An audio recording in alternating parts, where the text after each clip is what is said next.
ఇదే నా mono action కాకుండా మీరు అడిగిన దానికి నేను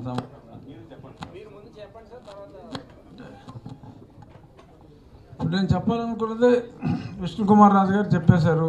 ఈ ప్రభుత్వం పోతుంది, జగన్మోహన్ రెడ్డి పోతాడు, చంద్రబాబు నాయుడు గారు ముఖ్యమంత్రిగా ప్రమాణ స్వీకారం చేస్తారు, ఇవన్నీ ఆయన చెప్పేశారు. సో కాబట్టి దీనికి సంబంధించి మీకు ఉంటాయి కదా కొన్ని సీరియస్ ప్రశ్నలు, కొన్ని తొంటరి ప్రశ్నలు అన్నీ ఉంటాయి. ఓపిక్గా మీరు అడిగిన అన్నిటికీ చెప్తాం.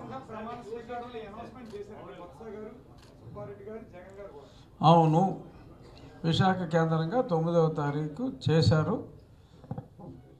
అది నాకున్న సమాచారం మేరకు వైజాగ్లో ఉన్న పిచ్ హాస్పిటల్ ప్రెమిసెస్లో వాళ్ళు ఒక మోకరీలాగా అసెంబ్లీ నుంచి ఎవరైనా బయటికి పంపితే బయట అసెంబ్లీ పెట్టుకుంటారు కదా, అలాగా అక్కడ ప్రమాణ స్వీకారం పెట్టుకోవచ్చు.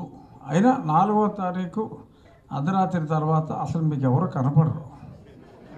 సత్యబాబు గారు అయితే బహుశా ఆయన నెక్కుతారని అందరూ అంటున్నారు కాబట్టి ఆయన కనపడి నేను ఎప్పుడు చెప్పానని చెప్పి అంటే అనొచ్చు, ప్రెస్ వాళ్ళు వక్రీకరించారని చెప్పినా చెప్పవచ్చు తప్ప 9వ తారీఖు ఎవడో పత్తా ఉండడు. ఒకవేళ అంటూ వస్తే అది నేను చెప్పిన ప్రెమిసెస్లో ఉంటుంది. ఎందుకంటే అసలు ఎన్నిక అవ్వకుండా ముఖ్యమంత్రికి ఎలా ప్రమాణ స్వీకారం చేస్తాడు ఎవడైనా? సో ఖచ్చితంగా వాళ్ళకి బాగా వాళ్ళ దేవుడు ఆయన్ని అతి తీవ్రంగా కరుణిస్తే 50, అదర్వైజ్ ఇప్పుడున్న పరిస్థితి ప్రకారం 25 కన్నా వచ్చే అవకాశాలు లేవు సీట్లు.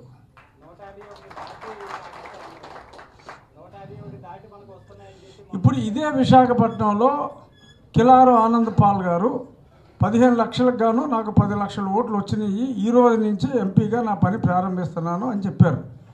ఏం చెప్తాం మనం మీరు అడిగేదానికి? ఏం చెప్పగలం? పాలుగారిని కాదనగలమా? సో అలాగా ఎవరు వాళ్ళు ఏదో చెప్తా ఉంటారు. మనకి కూడా ఎంటర్టైన్మెంట్ కావాలి. థియేటర్లు కూడా మూసేశారు అంటే ఈ మధ్యన సినిమాలు రావట్లేదు, ఐపీఎల్ తప్పకే కొంచెం ఎంటర్టైన్మెంట్ ఉండాలి. కాబట్టి ఇవన్నీ మనం జోక్గా తీసుకోవాలి తప్ప సీరియస్గా తీసుకోకూడదు.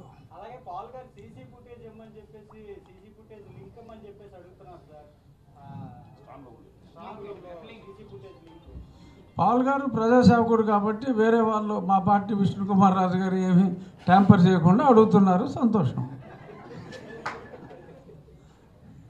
ఎందుకంటే నెగ్గి వీళ్ళు కాబట్టి అంతకుమించి ఏమీ లేదు.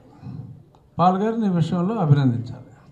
ఎందుకంటే ఆయనకి ఓట్లు ఉన్నా లేకపోయినా పక్క వాళ్ళ కోసం ఆయన పడుతున్న పాటలు డెఫినెట్గా అప్రిషియేట్ చేయాలి.